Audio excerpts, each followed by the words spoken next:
Sekjen PDIP Hasto Kristianto mangkir dari panggilan KPK. Hasto menjadi tersangka kasus suap penetapan Harun Masiku sebagai anggota DPR RI periode 2019-2024 melalui mekanisme pergantian antar waktu.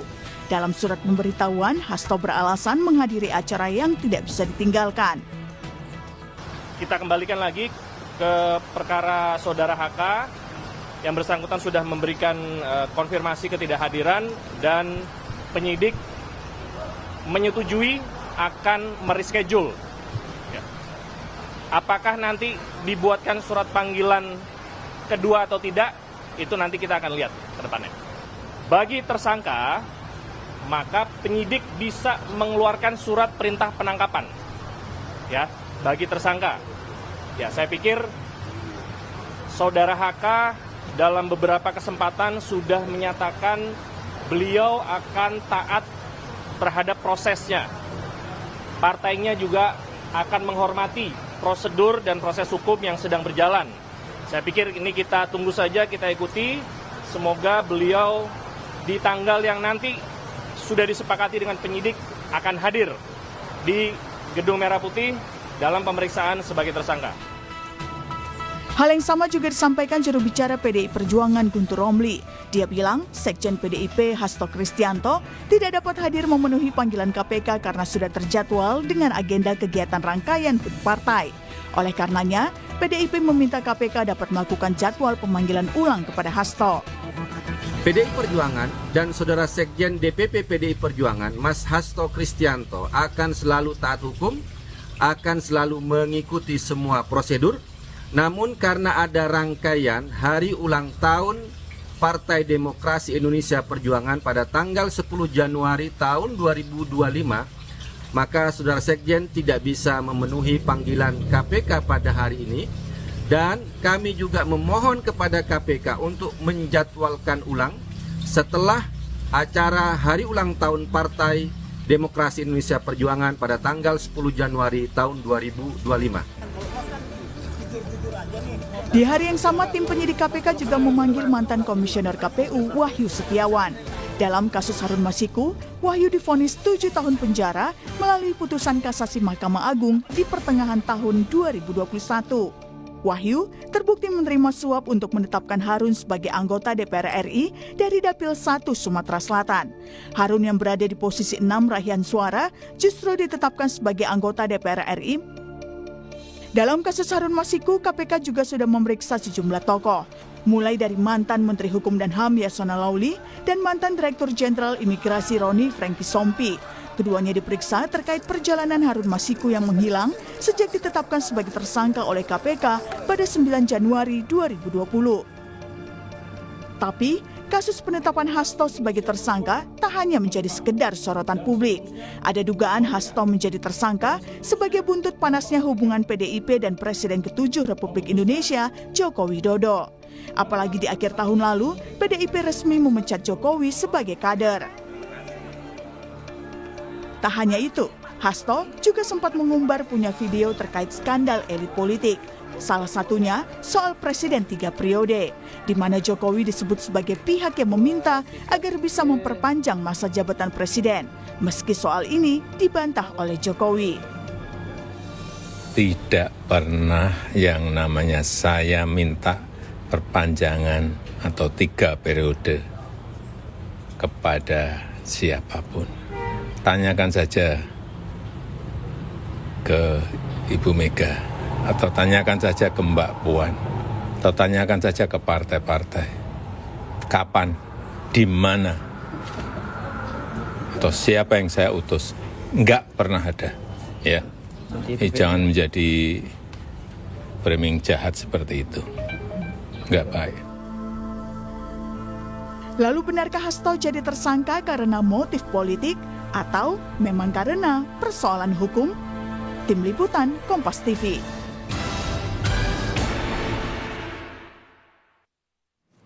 Sekjen PDI Perjuangan Hasto Kristianto jadi tersangka kasus Harun Masiku. Hasto dijerat 2 kasus, yakni suap pergantian antar waktu dan perintangan penyidikan dalam upaya penangkapan Harun Masiku. Tapi penetapan Hasto sebagai tersangka juga menimbulkan dugaan keterkaitan dengan panasnya hubungan Joko Widodo dan PDI Perjuangan. Apalagi Jokowi telah resmi dipecat sebagai kader pada akhir tahun lalu. Benarkah ada kaitan antara 2 hal ini? Kita akan bahas bersama dengan sejumlah narasumber yang sudah hadir melalui sambungan daring. Ada juru bicara PDI Perjuangan, Mas Guntur Romli. Selamat pagi, Mas Guntur Romli. Selamat pagi, Mbak Rizmi. Assalamualaikum. Waalaikumsalam warahmatullahi wabarakatuh. Dan juga sudah hadir ke studio Orange Kompas TV ada Direktur Eksekutif Parameter Politik Indonesia, Mas Adi Prayitno. Selamat pagi, Mas Adi. Apa kabar? Selamat pagi, Aristi. Ya. Kemudian juga kami masih akan mengundang dari pihak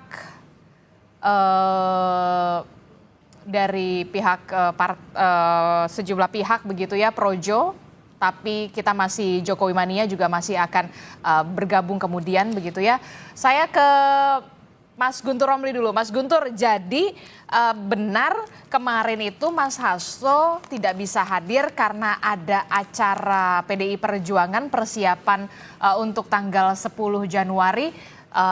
Lalu untuk pemeriksaan KPK sendiri sudah ada jadwal, selanjutnya akan diperiksa kapan? Iya, terima kasih Mbak. Jadi memang benar ketika surat panggilan KPK itu datang, Mas Hasto itu sudah memiliki beberapa agenda acara terkait persiapan hari ulang tahun PDI Perjuangan tanggal 10 Januari ini Mbak. Jadi Mas Hasto memohon maaf tidak bisa memenuhi panggilan KPK karena terkait jadwal-jadwal yang sudah tersusun dan partai kami itu kan memang mau ultah gitu. Kemudian dari tim hukum juga sudah menyampaikan surat permohonan maaf kepada KPK tidak bisa hadir kemarin dan juga kalau bisa pemanggilan itu diadakan setelah acara HUT partai setelah tanggal 10. Namun semuanya itu ya tergantung kepada KPK kapan memang mau melakukan pemanggilan ulang. Tapi nanti ya Mas Hasto itu dipastikan akan hadir. Nah terkait kapan harinya ya jamnya itu saya belum dapat informasi dari tim hukum Mbak untuk perkembangan selanjutnya. Tapi intinya seperti itu. Jadi menepis adanya dugaan Mas Hasto ini ada kekhawatiran ditangkap begitu ya, makanya tidak hadir. Jadi ditepis ini ya, memang karena ada acara PDI Perjuangan ya. Ya, memang ada acara Mbak, bukan karena tidak ingin hadir. Selama ini kan juga Mas Hasto kan tidak pernah mangkir ya dari panggilan KPK, baik sebagai saksi ataupun juga dulu juga menjadi saksi di pengadilan.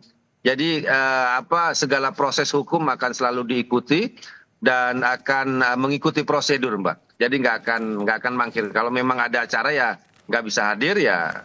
Makanya diminta untuk penjadwalan ulang, begitu Mbak. Oke, berarti after tanggal 10 dipastikan Mas Hasto akan hadir ketika dipanggil oleh pemeriksa penyidik KPK? Boleh, ya. Kalau bisa setelah tanggal 10.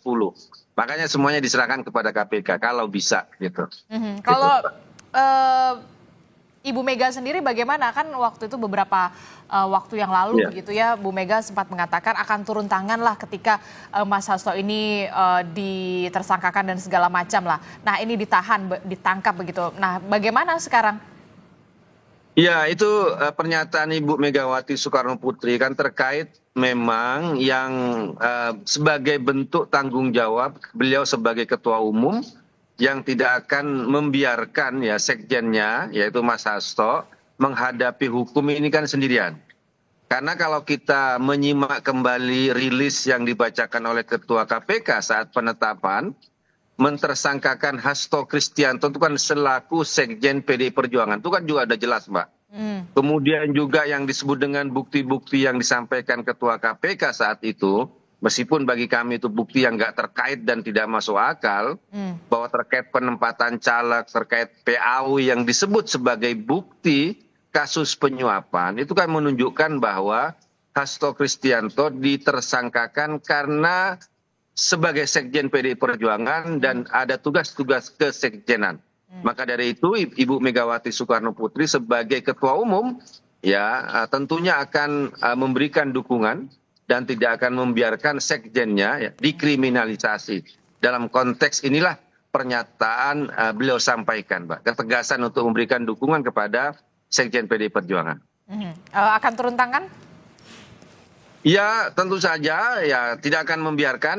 Terkait bagaimana nanti ya mekanismenya, ya tentu saja Ibu Megawati sebagai warga negara akan tetap pembelaan itu dalam koridor hukum yang berlaku di Indonesia, Mbak.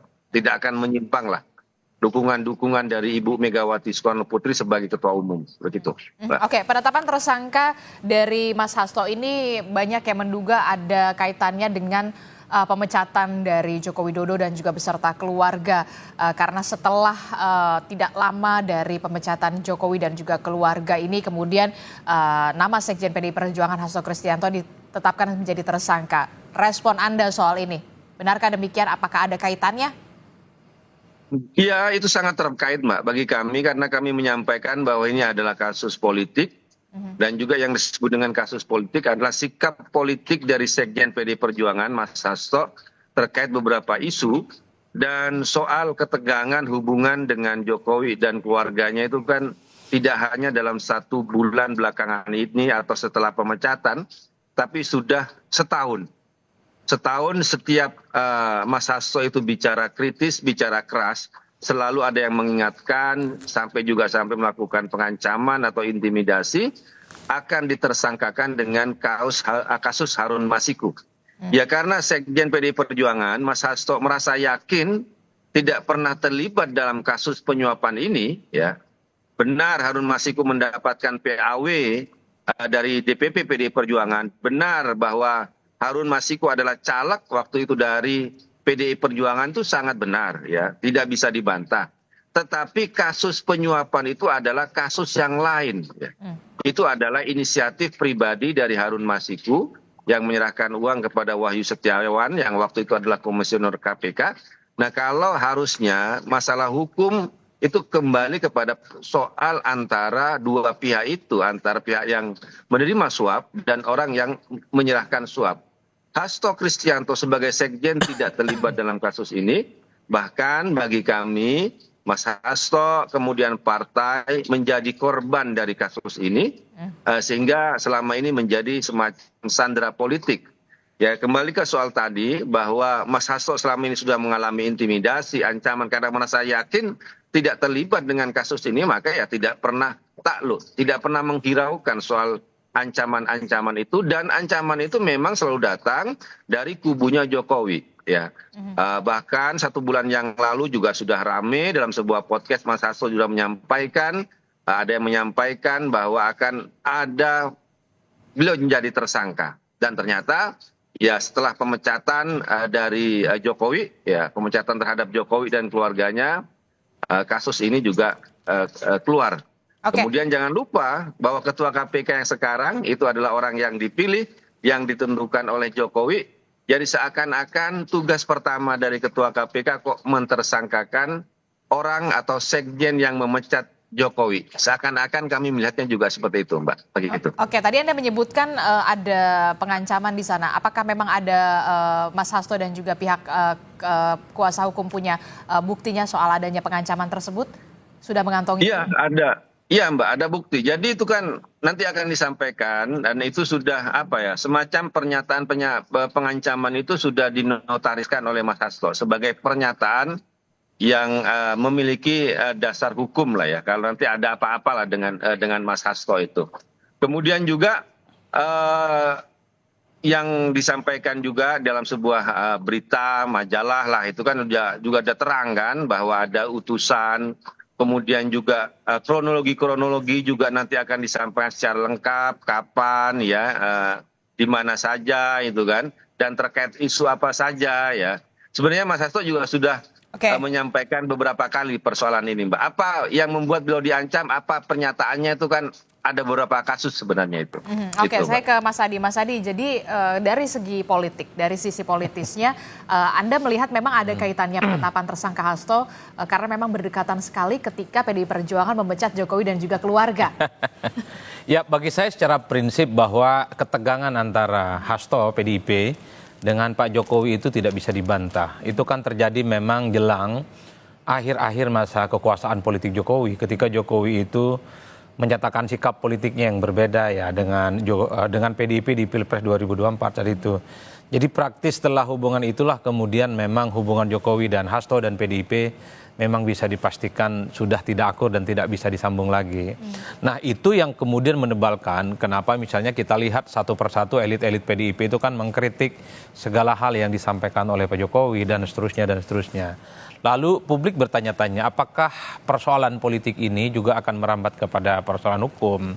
Setahu saya tidak mungkin lembaga sekelas KPK itu tidak punya alat bukti yang sahih, yang tidak valid untuk menetapkan seseorang itu sebagai tersangka. Artinya apa? Kalau kita mau hitung satu persatu argumen-argumen dari KPK, bahkan Novel kalau tidak salah menyatakan mantan penyidik KPK, sebenarnya sejak 2020-2021 ada rekomendasi supaya Pak Hasto saat itu sudah mulai ditetapkan sebagai tersangka. Tapi kan pimpinan KPK saat itu kan menolak dan kemudian tidak menindaklanjuti. Itu artinya persoalan di KPK ini kan soal mazhab politik ternyata. Mungkin ada indikasi-indikasi Hasto itu terlibat dalam persoalan hukum, tapi karena hubungan politiknya saat itu dengan kekuasaan dekat, kira-kira begitu, masih tidak ada hubungan yang retak antara Jokowi dan PDIP. Jadi persoalan Pak Hasto itu dianggap tidak ada persoalan apapun. Nah, ketika KPK ini wajahnya baru, ketika KPK itu memiliki hubungan yang lebih dekat dengan kekuasaan yang lama dan PDIP berada di luar kekuasaan, itu yang kemudian dikait-kaitkan bahwa hubungan politik ada kaitannya dengan persoalan-persoalan hukum. Kalau ini yang terjadi di belakang panggung, Adisti, itu kan mengindikasikan sebenarnya bahwa satu hal, begitu banyak sebenarnya elit-elit di negara kita ini punya persoalan hukum, dia tinggal nunggu waktu nih. Apakah dia memiliki hubungan baik nih dengan kekuasaan? Apakah dia punya hubungan baik dengan penegak-penegak hukum? Kan ngeri betul negara kita kalau begini prosesnya. Tapi satu hal bagi saya, kalaupun toh ini menjadi trigger bagaimana supremasi hukum kita ditegakkan ke depan, termasuk KPK, ini tentu akan menjadi kabar yang baik. Tapi kan Hasto ini sudah selesai bagi saya. Ketika sudah ditetapkan sebagai tersangka, dramanya mestinya sudah harus diakhiri. Kan ini sudah fakta-faktanya kan tinggal diungkap. Nanti mungkin ada bantahan-bantahan dari kubunya Pak Hasto. KPK juga akan menyampaikan fakta-fakta hukum seperti apa. Nah, orang sekarang nantang apa nih yang kemudian bisa dilakukan oleh KPK. Kalau sekelas sekjen partai aja bisa menjadi kado awal tahun 2025, masa persoalan-persoalan yang triliunan yang selama ini mangkrak, ini tidak bisa tuntas. Saya selalu mengatakan persoalan Hasto sudah selesai, sudah tersangka ini barang.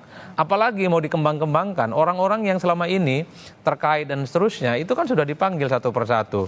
Kemarin mantan komisioner KPU sudah dipanggil, diminta pernyataannya dan diminta kesaksiannya. Hasto mungkin setelah tanggal 10 Januari dipanggil. Ini kan tinggal kita tunggu nih Pak Hasto ini follow up-nya seperti apa, mau ditahan atau mau pra-peradilan dan seterusnya dan seterusnya. Dan yang paling ditunggu oleh publik sekarang KPK ke depan seperti apa, kasus pertambangan, illegal logging, illegal fishing, dan orang-orang yang terindikasi orang-orang penting di negara kita yang dinilai punya kasus hukum tidak selesai. Nah, itunya yang mesti harus dituntaskan oleh KPK ke depan ya. Bagi saya cerita Pak Hasto ini sudah selesai. Tinggal teman-teman PDIP, tim hukumnya itu cari jalan keadilan, mungkin pra-peradilan. Kemudian KPK akan menindaklanjuti dengan temuan-temuan bukti yang dikembangkan. Itulah yang saya kira dramanya sudah selesai mestinya. Dan KPK mesti fokus pada hal-hal yang jauh lebih besar dan jauh lebih merugikan negara yang jumlahnya triliunan. Oke, bagi saya di situ konteksnya. Kalau Anda mengatakan ya sudah selesai karena Hasto sudah ditetapkan sebagai tersangka, tinggal kemudian PDI Perjuangan mengajukan proses hukum, langkah hukumnya para peradilan begitu ya. Tapi kemudian yang menarik adalah pernyataan dari Joko Widodo yang mengatakan ya sudah tanya saja soal tiga periode. Pak Jokowi mengatakan itu framing dan segala macamnya. Kalau kita tarik garis merahnya, ada kaitannya nggak sih dengan penetapan ini?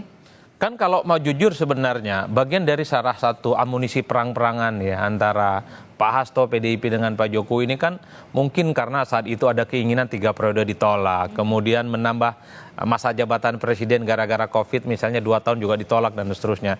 Ini kan memang argumen-argumen politik yang saya kira sudah menjadi keyakinan dan konsumsi umum. Semua elit, semua pemirsa, semua publik sudah paham. Tapi kan kalau fakta hukum kan tidak bisa diintervensi dengan persepsi-persepsi publik. Yang ingin saya tegaskan mungkin, ini kan menegaskan satu hal di negara kita ini, bahwa hubungan politik dengan kekuasaan, hubungan politik dengan lembaga-lembaga penegak hukum, ternyata menjadi suatu hal yang penting.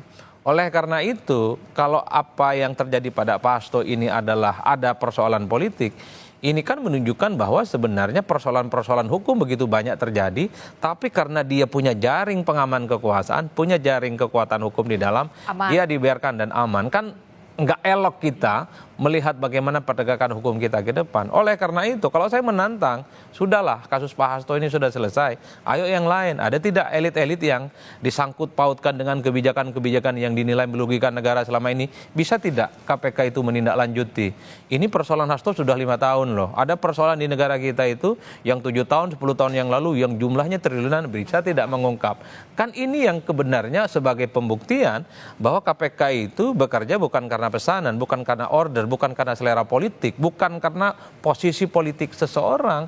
Sudah transparan, fakta-fakta media sudah menunjukkan ratusan, puluhan, dan bahkan ya mungkin bisa kita hitung ya, betapa begitu banyak persoalan-persoalan di negara kita, merugikan negara, melibatkan elit penting, melibatkan kekuasaan, tapi lepas begitu saja. Kan itu sebenarnya, kalau saya concernnya di situ Mbak Adisti.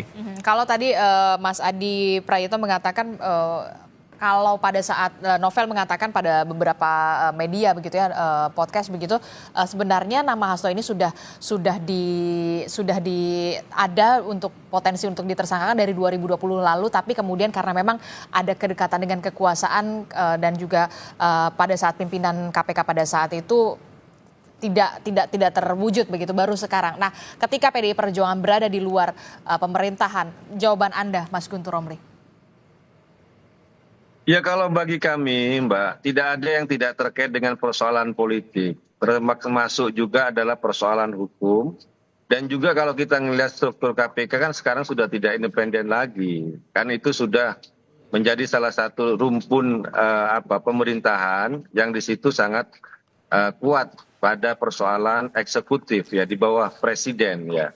Makanya saya sampaikan tadi, komisioner KPK saat ini itu dipilih, ditetapkan oleh Jokowi, dan hanya dilantik oleh Prabowo. Makanya dari situ loyalitas politiknya itu kan lebih kuat dari persoalan penegakan hukum.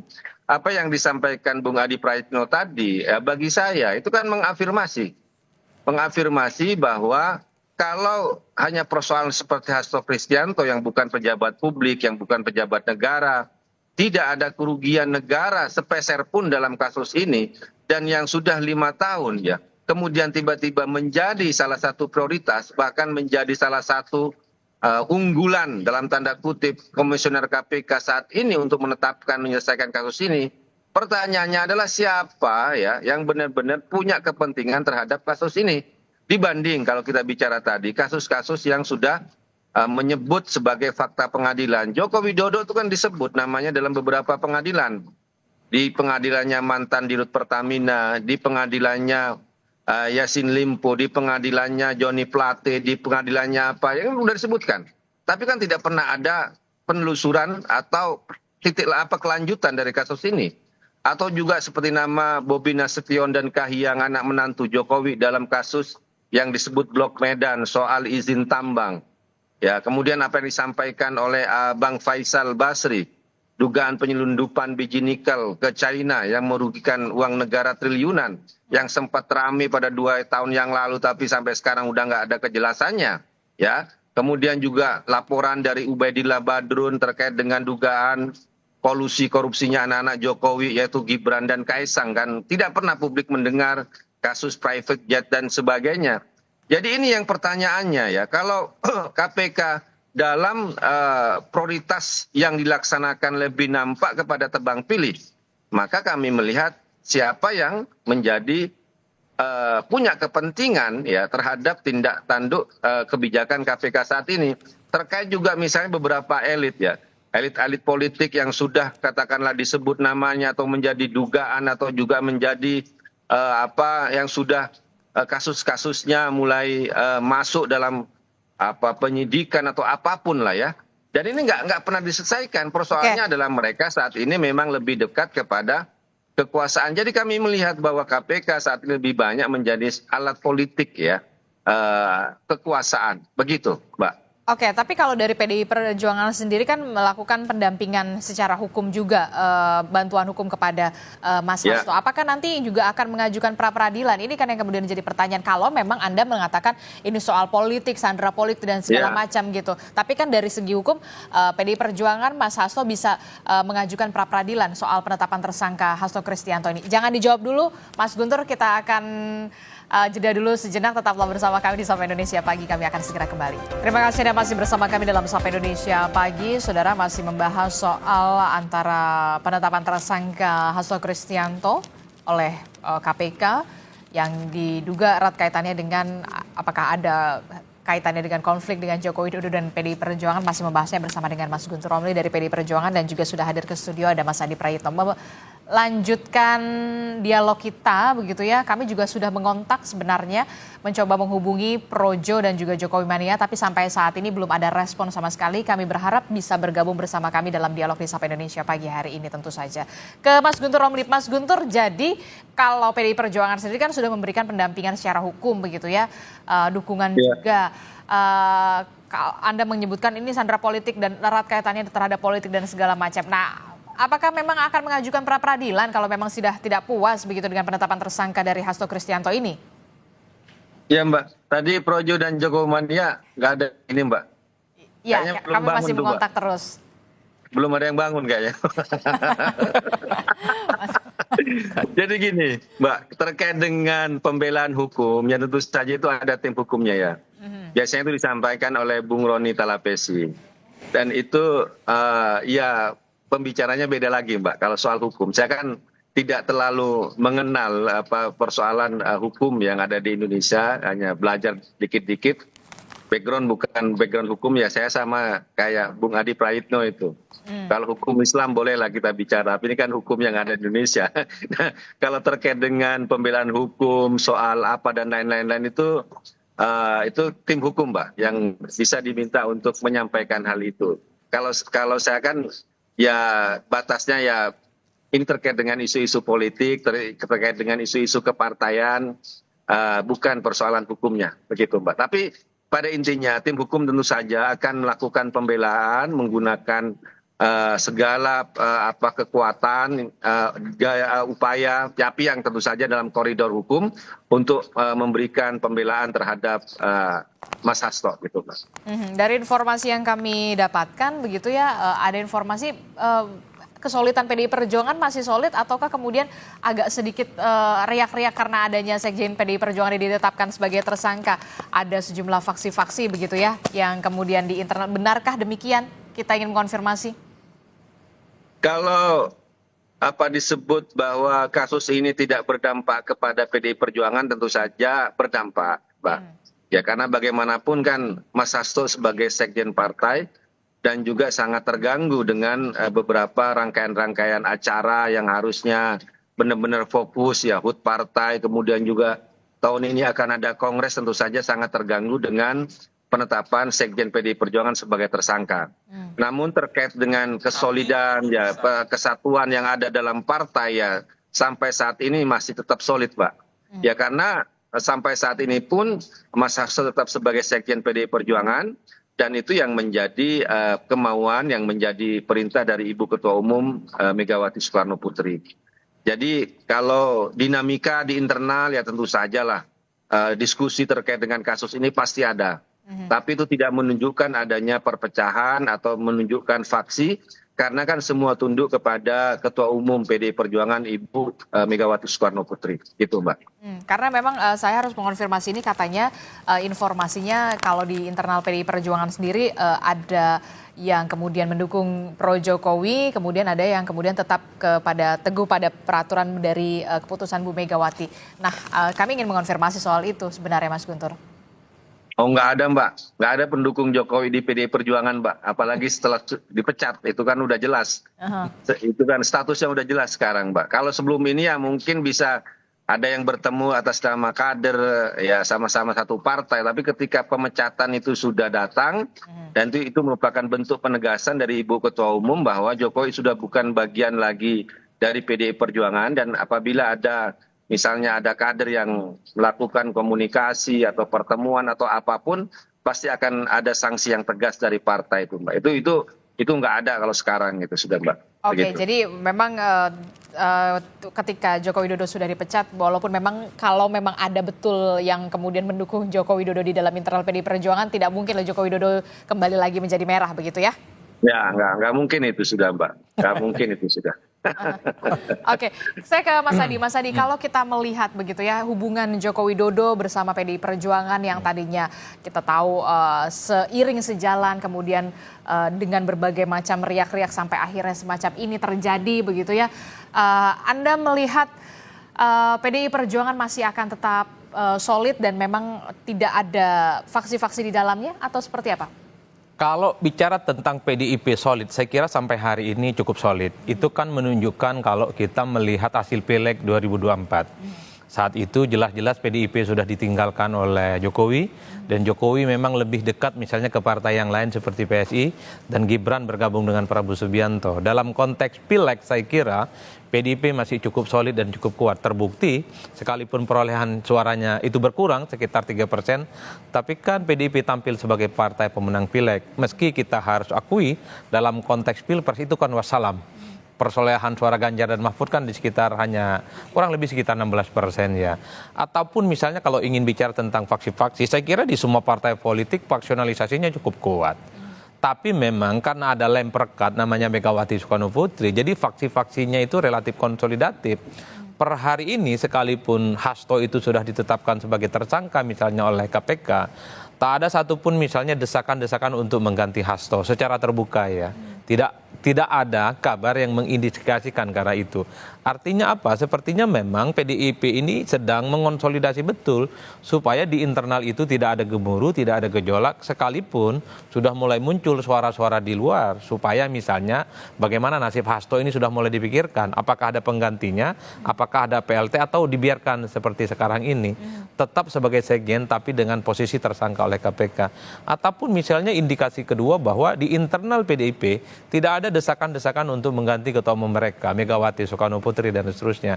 Ini kan menjadi semacam petunjuk bahwa sebenarnya PDIP per hari ini sangat konsolidatif. Kalau dalam konteks itu saya kira tidak ada bantahan apapun.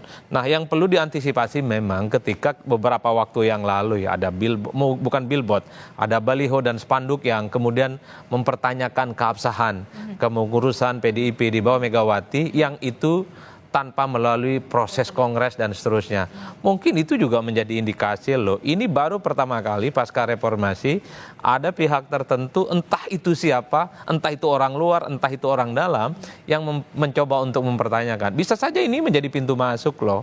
Bagaimana ada penetrasi dari pihak luar, bekerja sama dengan pihak dalam, mungkin internal PDIP yang mencoba untuk mencari akselerasi dan kesempatan bagaimana mengubah peta politik yang ada di PDIP. Karena kalau kita melihat kecenderungan rata-rata secara umum, Adisti, pasca reformasi kita itu juga begitu banyak partai politik yang tiba-tiba terbelah, ada konflik internal, dan bahkan beberapa waktu yang lalu masih lekat loh dalam ingatan kita. Ya tidak lebih dari 3-4 tahun belakangan, Partai Demokrat nggak ada angin, nggak ada hujan, ada Partai Demokrat tandingan. Ingin menggoyang posisi AHY yang definitif sebagai ketua umum. Tiba-tiba ketua umum Golkar yang mestinya ada pergantian di Desember, mundur di tengah jalan. Ini yang mungkin harus diantisipasi. Itulah yang saya sebut bahwa kemungkinan ada intervensi mengintervensi dan mengintersep PDIP bukan tidak mungkin, karena posisi PDIP saat ini berada di luar kekuasaan dan sangat riskan. Biasanya hal yang semacam ini bisa muncul dari dua hal, di dalam ataupun dari luar. Kalau di dalam sepertinya masih agak sedikit kondusif ya. Khawatirnya Dari luar. ada pihak eksternal tapi di dalam ngasih kode keras ya. Nah itu gimana tuh Mas Guntur, Anda menanggapinya?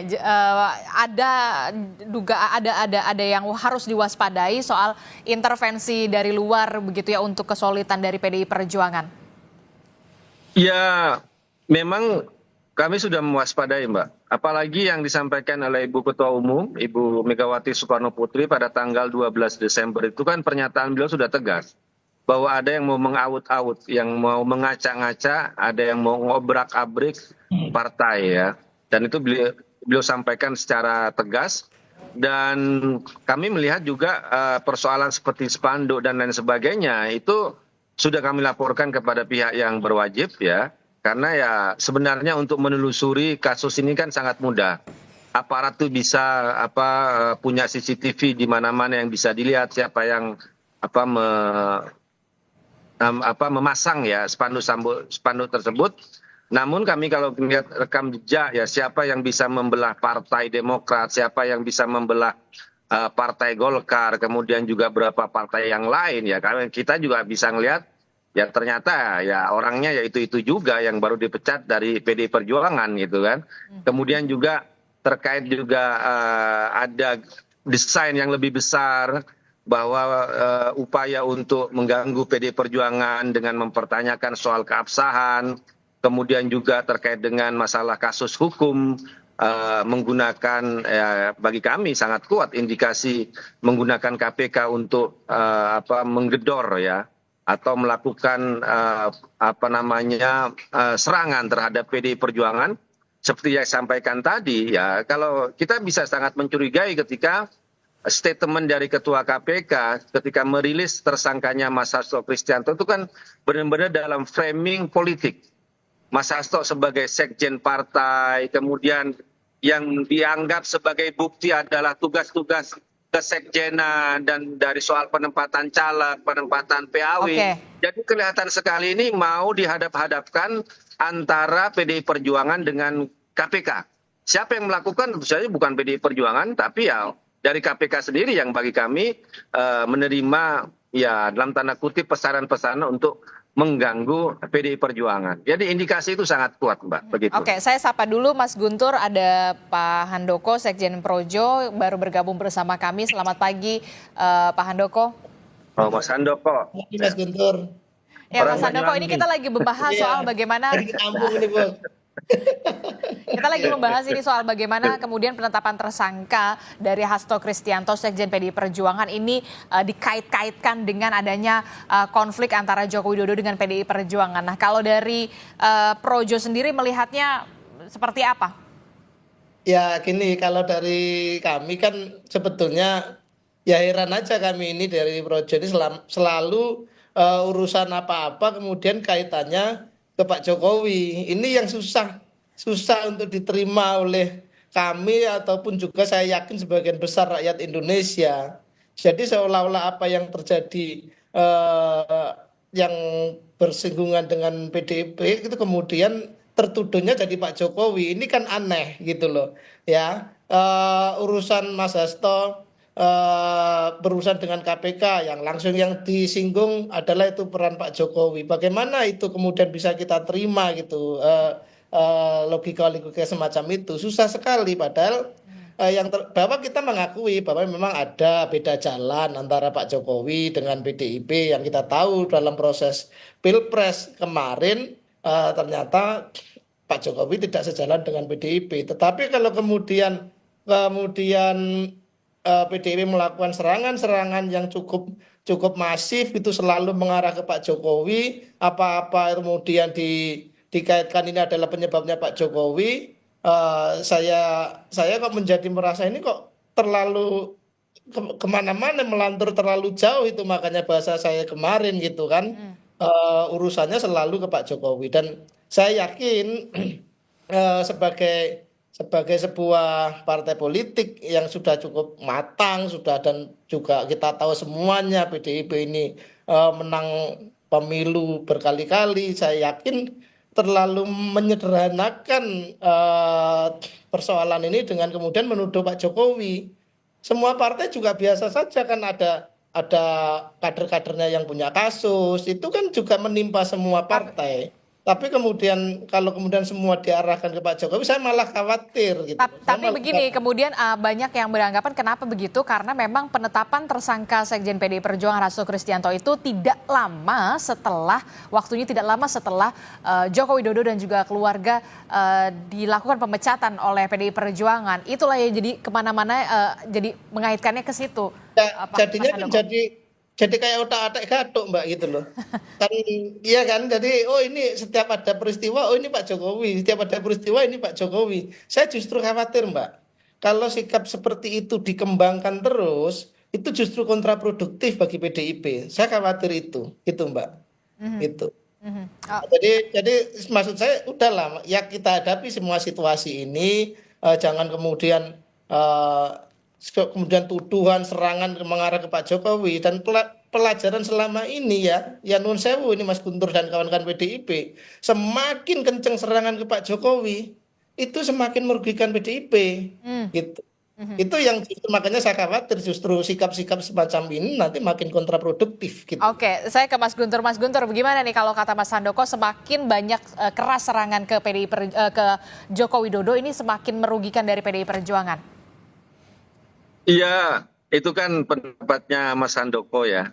Ya tentu saja perbedaan pendapat itu kan hal yang sangat biasa.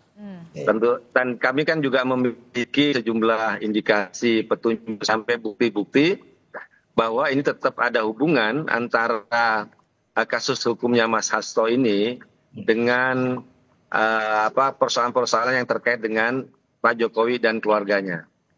Saya sampaikan tadi dalam setahun belakangan ini ya, ketika PDI Perjuangan berpisah jalan dengan kekuasaan dengan Pak Jokowi, selalu ada upaya untuk memberikan istilah peringatan ataupun juga memberikan sampai intimidasi ya, atau disebut dengan pesan kepada Mas Hasto itu untuk tidak berbicara keras terkait Pak Jokowi dan keluarganya. Ini kan Mas Hasto kan punya bukti-bukti dan juga orang-orangnya masih ada, siapa saja dan sebagainya.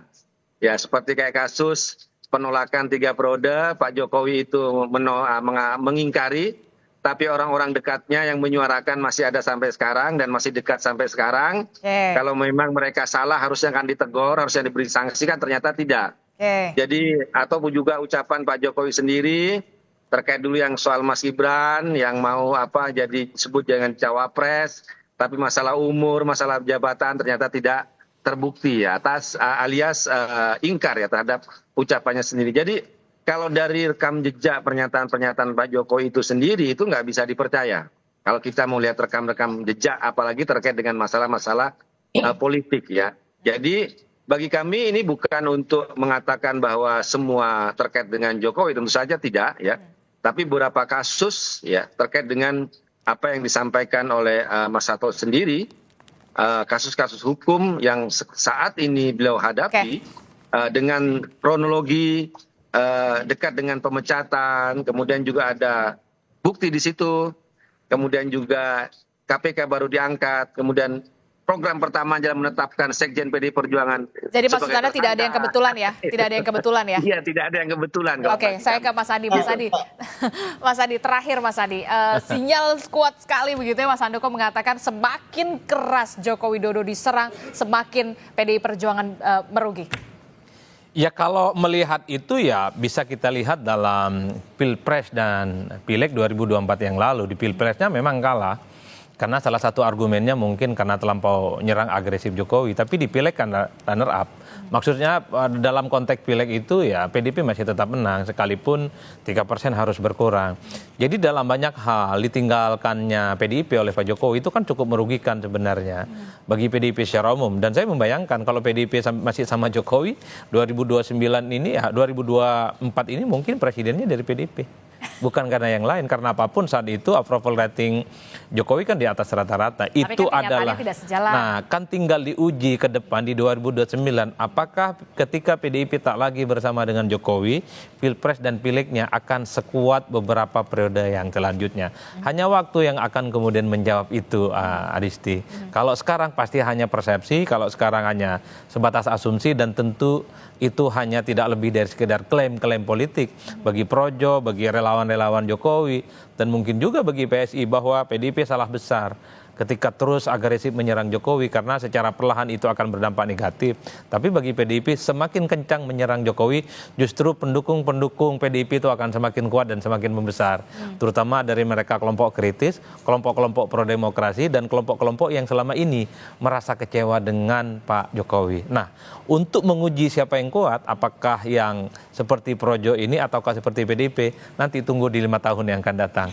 Karena ukuran kuat dan nggak kuatnya tentu adalah hasil Pilpres dan hasil Pileg, bukan didasarkan atas argumen yang lainnya. Tapi kalau khusus untuk Sekjen PDI Perjuangan Hasto Kristianto, kita tidak perlu menunggu sampai 5 tahun kan. Kalau PDI Perjuangan sendiri tetap setelah ini bergulir penetapan tersangka, apakah kemudian terakhir Sekjen PDI Perjuangan tetap Hasto Kristianto ataukah memang akan ada penggantian?